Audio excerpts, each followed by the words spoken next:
part of the park. He takes it to deep center. It was a little bit of a climatic moment or anticlimactic moment because was it a homer? Was it not a homer? Hits it over the wall, hits off the metal railing, and then bounces back into play. So it wasn't clear if it was a homer. But at least I had that feeling that now at this point, why can't he? There's been nothing but home runs ever since he switched to the torpedo bat. I think clearly confidence is key with Colson Montgomery. He talked about the biggest thing for him being sent down to Arizona was the confidence that he regained with Ryan Fuller. And I think now having the torpedo bat and them knowing his swing and him kind of feeling confident that they're putting him in the right situation. Look how confident and happy this kid is and just successful. This is now a 2-WAR player. Well, this is also, tomorrow is September 1st. Tomorrow's Labor Day. We got 1 month of baseball left. So let the games begin. Lenyn Sosa, 18 home runs. Colson Montgomery, 15 home runs. What do you put Colson's chances at ending the season as the team leader in home runs? Which would be crazy, by the way. Minus 40 to 1. So you would need to put $40 or $400 to win 100. I think it's going to happen. Why would I not bet on him? He has 14 homers in 46 games. 15 homers in 46 games. I get it. Lenyn has 18 homers in about, 118 games? Who cares? Joey, who cares? Our preseason pick of Miguel Vargas is gone, by the way. My preseason pick eviscerated. was Miguel Vargas. Yes. Your preseason pick was Miguel Vargas. I picked Miguel Vargas on not even clarification, what's the word I'm looking for, but on a default. On a default, because I thought Luis Robert Jr. was going to be traded. Luis Robert Jr. is still here. Miguel Vargas is still here. Mike Tauchman is still here. I think we had it at 22 or 23. I don't know. Lenyn Sosa is still here. And Colson Montgomery, I think he's going to hit 22. I think he has the chance to hit 15. Sarah Langs shared that Colson has the most homers in a month, 10 in August, tying Jose Abreu for 10 in a month, most by a White Sox rookie. So, 10, he'd need to get 10 to get to 25, but he just hit 10. I think he could do it. Yeah, I would say 20.5 is the over-under, and I'm kind of with you. I'm going slightly over. I think he can get 21. Yeah. I think 21 or 22 is fair. Absolutely insane. I compared him recently to Luis Robert Jr. for a reason. It is because of that pedigree that they both had coming up the ranks. Luis Robert Jr., a very highly thought of prospect. I know Colson Montgomery ended up falling down the top 100 boards, but at one point he was ranked 10 in all of baseball, and we are absolutely seeing why he was ranked 10 in all of baseball. But you look at a lot of these stats when you're seeing the best rookie start, and right behind Colson Montgomery is Luis Robert Jr. You look at most homers in the first 46 games. Jose Abreu has the most with 17. Zeke Benura and Colson Montgomery are tied with 15, and then right behind him is Luis Robert Jr. and Eloy Jimenez. It is very much of, White Sox history of 125 years. You don't know where a prospect's going to pull you. You don't know if it will be down the Luis Robert Jr. hole where you're still kind of tied into it after 5 years, but you're not sure if he's good. It might be the same way. Ew, I just saw Patrick Norton. Why is he here? Anyways, that was distracting. It could be a Eloy Jimenez train. Could be a Patrick Norton ghost. Pulls you into the abyss, and maybe he's not that good. Or maybe, and I know, could be a Frank Thomas run. Colson Montgomery is the 31st rookie in White Sox history to accrue 2 B-WAR in their rookie season. He will be the 6th rookie to accrue 2 B-WAR in less than 100 games played. That's Carl Reynolds from the 1928 year. I know you remember that one. 25-year-old Carl Reynolds, 2.2 WAR. The best. You want to wax poetically about Carl? I mean, it was a darker time. It was a simpler time back then. They didn't have much electricity. Yeah, exactly. Back then. Larry Rosenthal in 1936. He was 26 years old. 2.1 WAR in the 1936 season. Jim Morrison, 2.4 WAR. Not the Doors. Great band. Jim Morrison. Oh, no, I got bad it. band. Gotcha. Bad band. Outside of Ray Manzarek. Come on, he's from Oakland. Down. Jim Morrison in 67 games, 2.4 WAR in the 1979 year. Frank Thomas, 2.3 WAR in 1990. That's in 60 games. Tim Anderson, 2.3 WAR in 2016. That's in 99 games. And then Colson Montgomery, 2 WAR. This is before today where he hits a home run, 2 WAR, 23 years old, and that is in 45 games. It is absurd what he's doing, and I don't want you to temper your excitement. Maybe you should temper expectations, because I think our guy Sam Guterman texted me that his buddy said Colson's on like a 54 home run pace for a year. I don't know if that's going to be happening. I don't know if he's going to be hitting 50 homers in a season, but you should let your mind wander a bit. Why not? Injuries can happen. It can happen to any athlete out there. It's a little less common with batters compared to hitters, or because of pitchers, just, with the increase in velocity. But Colson's a very lengthy 6'4", long lever player that I don't think has a ton of muscle or fat on him. He could break down, especially playing a shortstop position that is very wearing on a young body. But he's really damn good at baseball. Like, really damn good at baseball. Like, I just cannot process how damn good he has been at baseball. I mean, 2 WAR in 45 games is absurd. And then what does he do in his 46th? Here's a 15th homer. And I just have to appreciate, too, that the linear timeline sometimes for fans, especially the prospects, is prospect gets drafted, comes up through the minors, and then has his major league debut, and then he's off and running, right? He hits in AA, hits in AAA, and then comes through. This has been such a non-linear path for Colson Montgomery. I'm struggling in my head to try and figure out another player comp similar to this, of a player that was a highly heralded prospect, struggled either with injuries or maybe even a little bit of some ineffectiveness, went down, came back, and then surprised people while still once being a heralded prospect. Like, really awful example, because this guy had life stuff. This has nothing to do with Colson Montgomery, but Josh Hamilton reminds me just a little bit of a guy who was a highly touted prospect, disappeared, and came back. The contrasts are way starker with Josh Hamilton. Don't get me wrong. Yeah. I mean, Colson just had back issues. But this also reminds me of a guy that I think was an afterthought in the White Sox fan mind, and now he's coming up and he might lead the team in home runs. Mm-hmm. I mean, and hey, Hamilton too. I mean, that's the difference. Is he was 27 when he really took on with the Rangers, and Colson's again only 23. Like, you really haven't seen somebody have like that stark of like a roller coaster ride. And I don't know if it has to do anything with COVID, just because a lot of players missed that 2020 year, so it made that 2021 draft really weird. But you just saw a complete spike to where nobody thought that he was a top 20 prospect out of that draft, and he was taken 22nd by the Sox. And then you see him rise to the top 10 in Major League Baseball and then completely fall off that list. I don't know a comp off my head. We'll have to figure that out. I did just want to look, though, like, if you're wondering, can this be sustainable? There's a stat that I like to use that kind of defines selectivity. It's called Seager.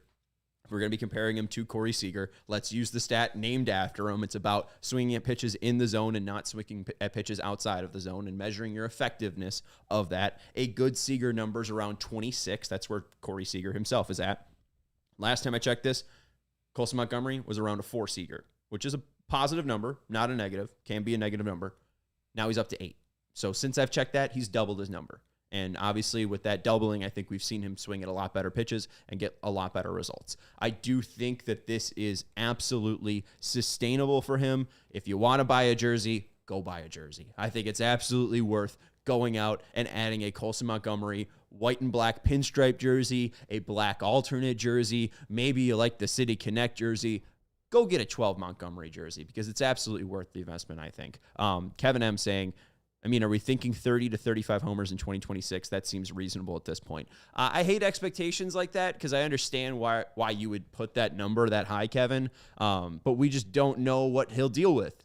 Again, I feel like this is the Luis Robert Jr. syndrome, where we see a great 60 games, and then we see a great 90 games, and then we see a great 80 games, and then we're like, well, what happens if he gets 140 games? And then we get 38 homers, and then that leads to the decline. I think that you should just be excited, and I mean, I don't think it's out of the realm of possibility, at least for him to hit 30 homers. Because I know you're just trying to plot out what he could do. I don't know what his future looks like, and that's the whole scary thing about prospects, is because right now I'm having fun, and man, I feel like we're going to be driving off a cliff at any moment, and that's just past trauma. We have to take a break here on the CHGO White Sox post-game show presented by Bet365. Hit that thumbs up button if you haven't already. If you have any thoughts, like Kevin, make sure you share them in the chat. We'll be back here in 2 minutes on the CHGO White Sox post-game show.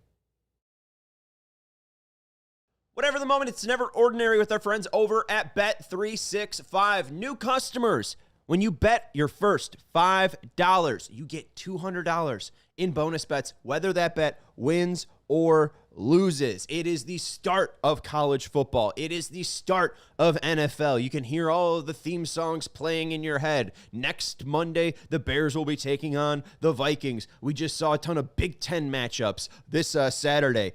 With Bet365, you can get paid out early. If your team takes a 17-point lead and you bet them on the money line or put them in a parlay, your selection gets marked as a winner. When that team takes a 17-point lead, download the app, try out the early payout offer with code CHGO365. Use code CHGO365, deposit $10, place a bet for $5, get $200 in bonus bets if your bet wins or loses. Must be 21 plus. If you or somebody you know has a gambling problem, crisis counseling or referral services can be accessed by calling 1-800-GAMBLER in-app only.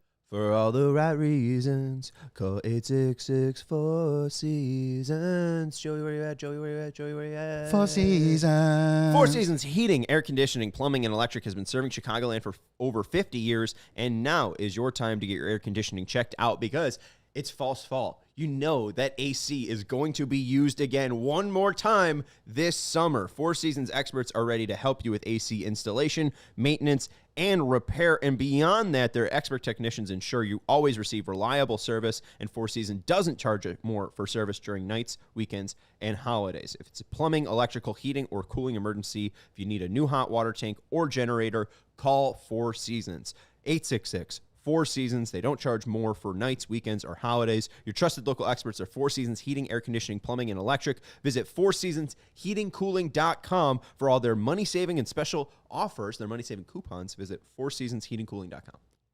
Welcome back to the CHGO White Sox postgame show. And just going back to Kevin's question real quick, or just thought about expectations for 30 to 35 homers. It's tough to pin him down. And somebody on Reddit, because I posted that stat about 31st rookie in Sox history to be wore in the rookie season.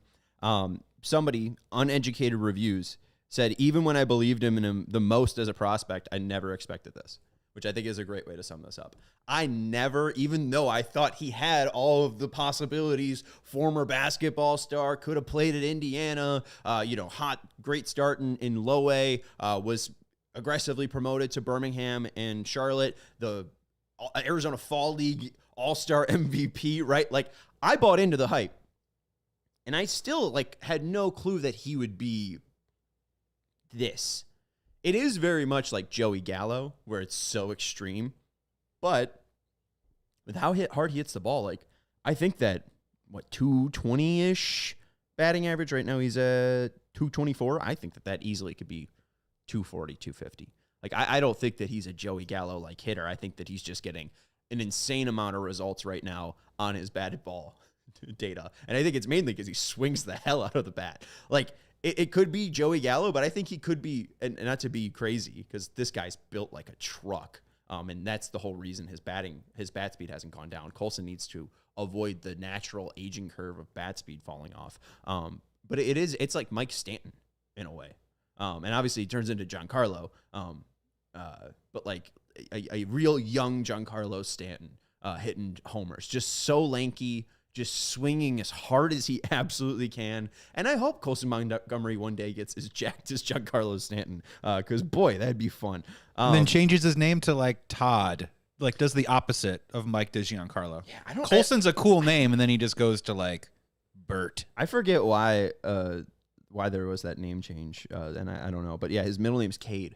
So instead of Colson Montgomery, it's Cade Montgomery. But the thing, too, that I just don't understand and can't process is when you're putting him into most homers by a rookie to start their career, you're putting him into a category with 25-year-old Zeke Benura, who played before World War II, and Jose Abreu, who is 28 years old, coming over after playing in a professional league.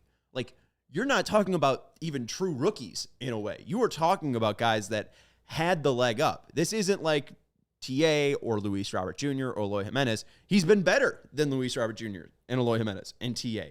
There hasn't been a rookie like this specifically because even with Frank, Frank really didn't find his power stroke off the bat. Frank was very, very, very, very, very, very good as a rookie, but he only had 7 homers, and that's in 60 games, which is very good. Don't get me wrong. But Frank didn't have this sort of pop. I mean, Colson has doubled Frank Thomas's homers in less games. Is that that's crazy? Frank Thomas is a rookie, 60 games, 7 homers. Colson Montgomery, 15 homers, 46 games. Obviously, it's a different baseball and a different era of baseball. Yeah, what were Frank's splits? Because he always had the batter's eye. 330, 454, 529.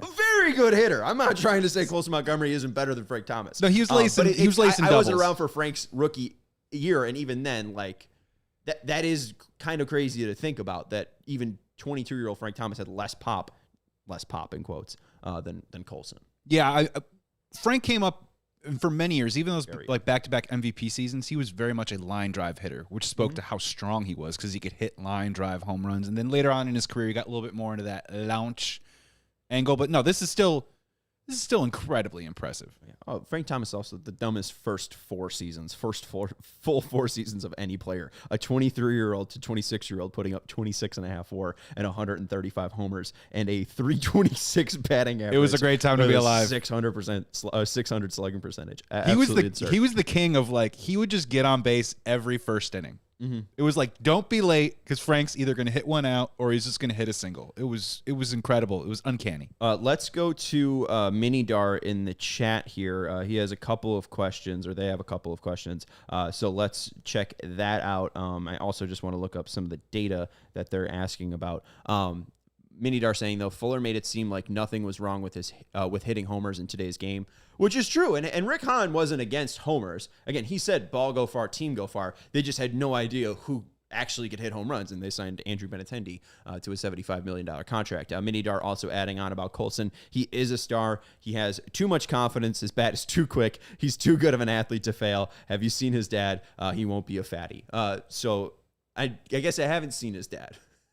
So congrats to Colson and Colson's dad on not being fatties per Mini Dar. But yeah, no, I mean, he does have too much confidence. That bat is lightning speed, and it is just all about the ability to sustain this, like any Major League Baseballer's challenge, to sustain this over 162 over a 15-year career. And I will get your question too. Is there possibility of the juice ball being back again this season? I don't think so. From what I understand, it seems like, if anything, it's actually a little bit down. Nothing like 2018 or 2019 that has been juiced to hell. The ball is being hit harder this year, but the average distance is nowhere compared to 15 and 19. 2019, the average exit velocity was 88.7 miles per hour, and the average distance was 166. People are hitting the ball harder and even at a better launch angle, 89.4 at a 14-degree angle, but the ball is going on an average distance of 158. So that tells me that there's probably less drag on the ball, or more drag on the ball, and I think that it's not as juiced as, let's say, a 2019. I think that this is very, very similar to last year. Last year's numbers seem very similar, at least when it comes to distance, and even the average exit velocity. So I don't think the ball is juiced. It seems like the typical ball from last year, which was iffy. Or not iffy, but just not really batter friendly. It was just kind of a normal ass ball. Can I say ass?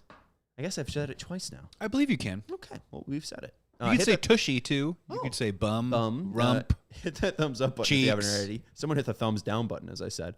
But Sydney saying, great starting pitching the last 2 games. Finally, the Sox cashed in with a win today. Yes, finally they were able to get a win. They are still leader in the clubhouse when it comes to the MLB draft lottery. They are 49-88. Pittsburgh 61-77. Pittsburgh in their last 10, 7-3. The Sox have a 11.5 game lead, Sox over Pittsburgh. So it seems like the number one odds will be secured for the 2026 draft lottery unless something really goes wrong in September for the Sox. And that is really the main goal of the White Sox. I don't care that they avoided the sweep. They could have gotten swept for all I care. It kind of would have been funny for Aaron Judge to hit a home run against Mike Vasil. He does it every day.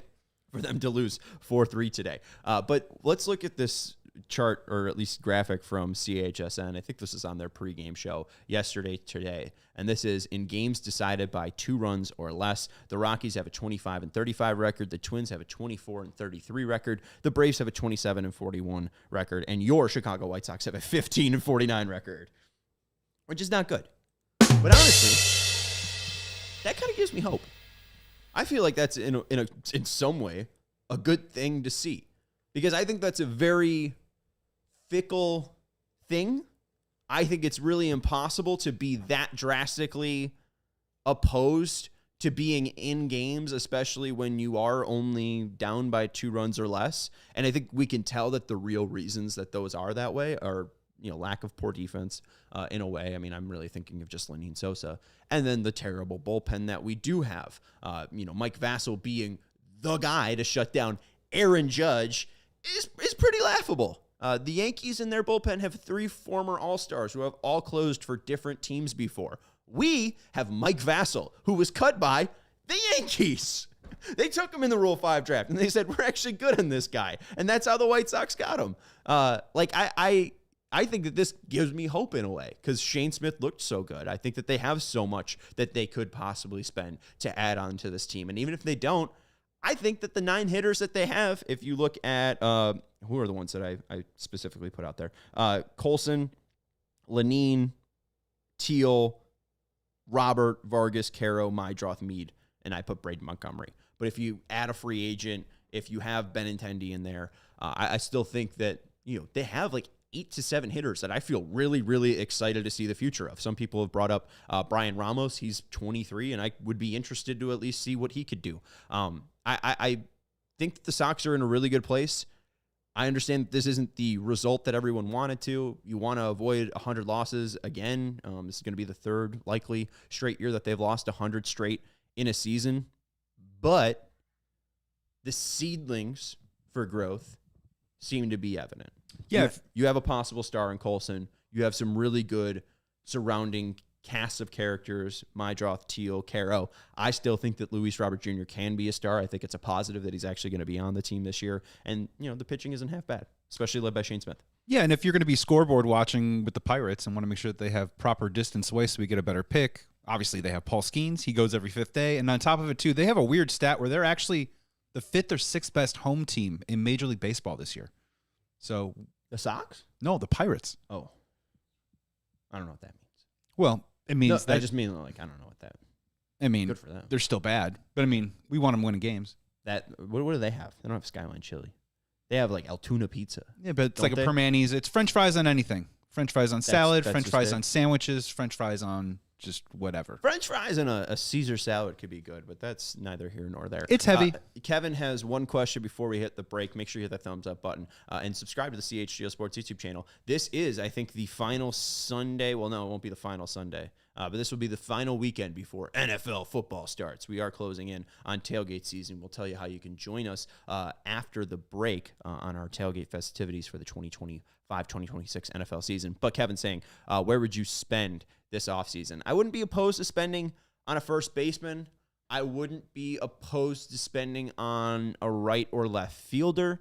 I wouldn't be opposed on getting 3 to 4 bullpen arms that are going to be bullpen arms come opening day, no question. Not even like, minor league roster invites or anything like that, camp invites. Like I would go out and get 4 guys who have been there, done that. I don't even know if they need a starter per se. If they want to rework Martin Perez's contract where they give him the buyout and then like make his salary for next year $5 million and then like make that buyout for $5 million in 2027 or something. Like if they get creative with his contract and bring him back, I wouldn't hate that. But I think one pitcher adding to the bullpen, and if you don't add an outfielder, I think Minidar's idea of DFAing Benintendi would be well welcomed. If the Ishbias are now going to be in the fold in 2026, helping the White Sox pay off their debts, how about $37 million worth of debt for Andrew Benintendi's terrible, terrible, terrible, terrible, terrible, terrible, terrible ass? Let's take a break here on CHGO White Sox postgame show. If you have any questions, let us know in the comments. We'll talk about Aaron Judge, the White Sox killer, right after this break. Check out our friends at Ray Chevrolet in Fox Lake because they're slashing prices on new cars and giving you big savings all month long. Come in today to shop the new car clearance event. Check out their selection of over 125 vehicles priced under $20,000. With one of Chicagoland's largest Chevy inventories, you're sure to find the perfect vehicle for you. As one of the top-selling Chevy dealers in the Midwest, they're able to keep their prices competitive, so you'll know you'll get a great deal. And Ray's price promise ensures that the price you see is the price you get. If you see a price online, it's the price you get in store. There's no hassle, no haggling. There's just buying a car. You know, you want a car, you get a car. That's what happens with Ray Chevrolet. Shop Ray Chevrolet in Fox Lake or at raychevrolet.com. They've been serving the community since 1963. Together, let's drive. Again, Ray Chevrolet in Fox Lake or raychevrolet.com. I read that already, but it's highlighted in red, so I'll read it again. We also want to let you know about our friends over at Circa Sportsbook. Whatever the sport, the app to bet is Circa Sports Illinois. Circa Sportsbook, it's sports betting the way it should be. One of my favorite things about Circa, and Derek Stevens is now on the commercial telling everybody, it's a minimum of $10 over at Circa Sportsbook, but it is for the real true sports bettor, and you won't be taxed. There is now a tax in Illinois for gambling. If you do mobile sportsbook gambling, you're going to get taxed on a $5 bet. Not with Circa. They raised the minimum, and they're covering the tax for you because Derek Stevens and Circa, they're good guys and good people and good gals. Spreads, props, futures, or in-game, Circa has it all. Fund and bet like a pro from anywhere, anytime in Illinois. Download your new bookie today at circasports.com. Must be 21 plus. Gambling problem, call 1-800-GAMBLER. We love Circa Sports. Oh, come on. We love it. Fill it. So good. Welcome back to the CHGO White Sox postgame show. You just got to tell me to keep it going next time. You know, yeah, lengthen it out. Welcome back to the CHGO White Sox postgame show, presented to you by Bet365. We'll get to your comments in just a second. We'll talk about Lenyn Sosa's glow-up over the past year, and we'll talk about the Mount Rushmore of White Sox killers since I've been alive. But first, we want to let you know about the official CHGO tailgate. We have a lovely tier for you to join as well. We have a great sale going on over at allchgo.com. We have a base tier where you could join our diehard membership program. You get a free shirt when you sign up, a shirt of your choice. You get access to our diehard Discord channel. You get exclusive articles up at allchgo.com, and you also get 20% off on merch and events. However, if you want to go from that $59 a year base tier and upgrade to the tailgate tier at $89.99 for that intro offer, you also get that free shirt. You includes all the good stuff that I mentioned, diehard Discord, exclusive, 20% off. It also gives you 2 Bears tailgate tickets. That includes food, that includes drinks, and you get to party for us or with us for about 3 hours before a Bears pregame, Bears game. 3.5 hours. 3.5 honestly hours or so for it's a strong ride. 8 to 9 games this year. It should be a very, very, very, very fun ride. So head over to allchgo.com/join if you want to join. Back to the CHGO White Sox postgame show. Let's go to your comments real quick. Sydney saying the Sox need a veteran bullpen guy and a right fielder. I don't know about right fielder per se. Talkman seems like he can stick around and he will be cheap. He'll still be an arbitration guy. I think Trent Grisham would be an interesting ad, but he doesn't need to be their guy. I honestly think Braden Montgomery could just be the starting right fielder come opening day. They called up Cam Smith, the Astros, fairly aggressively, and he's struggled as of late, but when he first came up, it didn't look like the waters were too deep for him. I think with Braden being around 23, there's no real reason for him to just sit around in AA and AAA. There's really nothing for people to prove anymore, I think. The minor leagues are very gaunt. I don't really think that there's much bone on AA, AAA, and single A anymore. I don't think the talent is that impressive. I really think the only way that you're going to learn as a top-tier athlete, like Braden Montgomery, like Colson Montgomery, is at the major league level. I've kind of had an awakening to that. It seems like the right thing to do. It seems like the thing that's about to start happening more and more is these top-level athletes that have shown that they can hit college pitching. if they can show that they can hit AA pitching, why even waste time in AAA? Let's see them at the major league level. So I could see Braden at least in 2026 on opening day. I don't think it's out of the question. Yeah, it's a really interesting maybe zag when people have been zigging in the certain sense of you don't want to bring a guy up until he's ready because you don't want to ruin his service time. Once his service time starts, that means you have to sign him sooner. But the longer that they stay in the minors, the older that they get. The White Sox are kind of trying to do the opposite of, we don't care about service time. We want these kids to come up and develop right now because the age will still be ripe where if, per se, one of these guys pop, they could still trade one of these guys or they can come to them with some kind of agreement for a contract extension. So they're trying to see earlier and keep the value at a higher place, especially given the age of some of these players. And also, he just might be the best option. He also just might be the most talented player in the damn organization, at least in right field. So, I mean, there's a lot of reasons, like you mentioned, but also, I mean, he just might be, if they don't sign anybody, the best guy on the team. Then Kevin saying, I like the corners, first base for sure. Minidar adding on Naylor for first base. Shop Sosa while his stock is up. I wouldn't be against Naylor. We'll see if that happens, if they go down that route. I wouldn't be against Ryan O'Hearn. I wouldn't want it for over 4 years. Like 2 to 3 years makes the most sense. I don't think that you should see a lengthy contract for either of those guys. But at least to Minidar's comment about Shop Sosa while his stock is up. How high is his stock actually? Nobody's doing that. Because now you're getting away from his renewability. You're now getting into his arbitration years. He's going to get more and more expensive. And I understand Lenyn Sosa just hit his 18th home run. And you can look at his last 201 plate appearances of last year, including the Winter League, and he had a 383 average, a 428 on base percentage, a 676 slugging percentage, and then you add that on to his 457 plate appearances today, and now he's hitting 269, 298, and 437 with 18 homers. But the eye-popping numbers to me still are the 16 walks to 100 strikeouts. And that ill-fated singer that once sang, my mind is telling me no, but my heart, I guess body, but my heart is telling me yes. Lenyn Sosa, I love him. But everything that I've learned about baseball tells me that this guy is not going to cut it. If we're looking at when he's 28, I don't think he'll still be doing what he is doing right now at 25. Maybe I'm wrong. I'm still surprised by this. I'm not trying to put him down because that homer was huge today. They got him a win. He should be playing on the 2025 White Sox. But shopping Sosa, I don't know if he's that valuable. What position does he play? He's 5'10".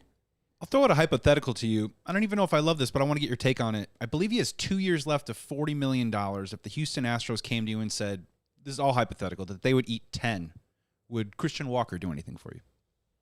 He's good. He is. Dude can hit bombs. No, they're not gonna. They signed him. The Astros He's are been very he's much been hurt. in the He's win. been hurt and not. He hasn't been up to his production level that he was obviously in Arizona. They'll keep him. I mean, they kept Abreu for as long as they can. If it somehow gets Benintendi off the team, sure. But no, I don't. I mean, A+ for creativity. I know that Christian Walker can man down first base defensively. He's worth 20 homers usually, so I wouldn't be against it, but I'd be surprised by that move, at least for Houston. Like, they just signed him, so that would be kind of a real easy bailout for them.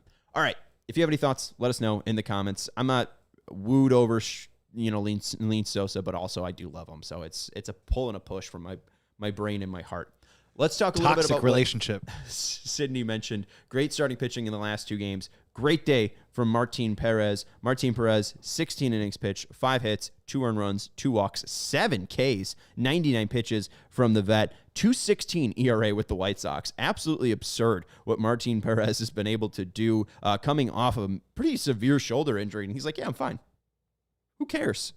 It's been 8 games. I got a 2.16 ERA. This has been a thrill to watch. He's been fantastic. I wouldn't be against them bringing him back in 2026. I don't think he'll have the same interest that like a Matthew Boyd had from the Cubs, where he comes back with the Guardians, sees an increase in velocity, and that's why the Cubs go out and get him for like $15 million a year. I don't think Perez will have that sort of interest, but I think he could be like a Jose Quintana type.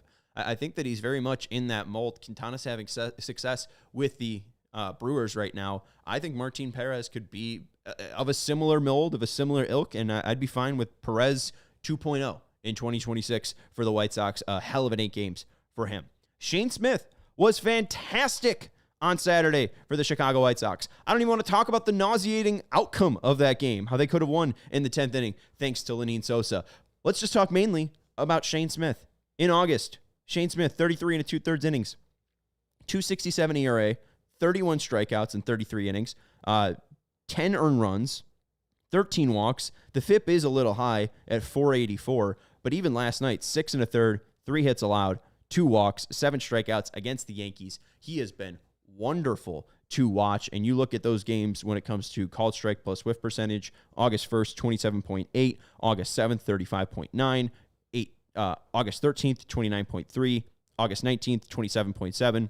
August 25th, 30. And then August 30th, 29.9. MLB average is 30%. And he's very, very close in every single start, either at 30 or above 30. He has been a revelation for them out of the Rule 5 draft. I really didn't care what he did post All-Star break because he was enough to be an All-Star. And for a Rule 5 pick, that's really insane. And now to have this August, I'm more intrigued than I have been in Shane Smith. He's been great, has really settled into just throwing gas. 0.7 mile per hour increase on his four-seam fastball, 1.1 mile per hour increase on his sinker last night. He mainly used the four-seam fastball, sinker, and changeup. 44 four-seams thrown, 21 sinkers thrown, 17 changeups thrown. He also threw 15 curveballs, but he got 16 whiffs, 5 of them on that curveball. 9 swings, 5 whiffs is insane on his curveball. 7 whiffs on 22 swings on his four-seam fastball is also insane. And then able to dot that four-seam fastball, 10 called strikes, a 30% called strike whiff percentage for him. He's been very, very fun to watch. Jared Willis was at the rate last night, and he said, Shane Smith, Kyle Teal said, he's a power pitcher, and I think he's starting to learn himself, and the catchers are starting to learn him better too. I think that's just development. He's been doing great, and Shane also said that he has just kind of pushed through.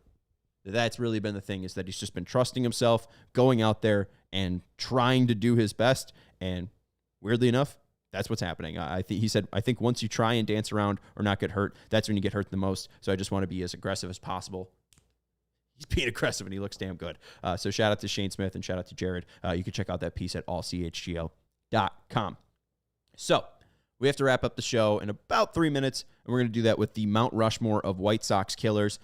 I think the first person that we're going to put on there is easily Jose Ramirez. 5th all-time since 1990. We're going since the start of Frank Thomas's career because that's basically modern-day White Sox baseball. Jose Ramirez, 5th all-time on most homers. I guess tied for 3rd for most homers all-time. Tied with Torrey Hunter, Rafi Palmeiro with 35. I think he'll likely pass Hunter, Palmeiro, and soon. So J-Ram will likely be around like 36. I think he's an easy add to White Sox killers. All those homers have seemed to be at the worst time possible. So we're going to add Jose Ramirez into that. The other one, I think, will be Byron Buxton. Byron Buxton, although it's 22nd on the list of homers, it's 23.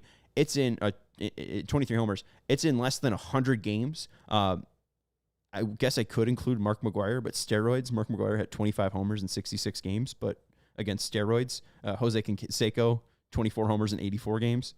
Steroids, so we'll exclude him.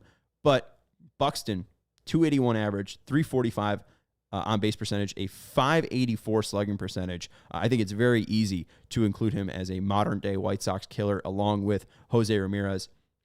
Then, finally, Aaron Judge. And although it's only been 16 homers in 36 games, this man has a 398 batting average against the Chicago White Sox and a, 864 slugging percentage against the Chicago White Sox. This man not only sees red, but he sees just an insane amount of vengeance when he sees the black and white pinstripes. Absurd what he has tortured us with year in and year out. The final one, I'll leave it up to you. You could respond in the chat and let me know. You can go with Josh Naylor, who in 55 games has 11 homers, a 353 average, a 395 on base percentage, and a 617 slugging percentage. I also think Jim Thome could be fair. He played for us, but a 300 average, 412 on base percentage, and a 626 slugging percentage should not be overlooked. But is it Shohei Ohtani? In 41 games, 19 homers, a 309 average, a 395 on base percentage, and a 785 slugging percentage. I think if I had to submit White Sox killers, my Mount Rushmore, it's Judge, it's Jose Ramirez, it's Byron Buxton, it's Shohei Ohtani. But let me know what you think. We are going to wrap up this show. Hit that thumbs up button if you haven't already. This has been the CHGO White Sox postgame show presented to you by Bet365. Whatever the moment, it's never ordinary with our friends over at Bet365. Colson Montgomery exists, and you should be thrilled about it. We'll talk more about Colson Montgomery in the final month of White Sox baseball here in September. Make sure you're subscribing to the CHGO Sports YouTube channel, whether it's for White Sox, Bears, Blackhawks, Bulls. We have you covered for every Chicago sports. Stars and fire, sky. We have it all here on CHGO. Make sure you're hitting the thumbs up button and make sure you're subscribing to the CHGO Sports YouTube channel. Goodbye. We all silly like the mayor.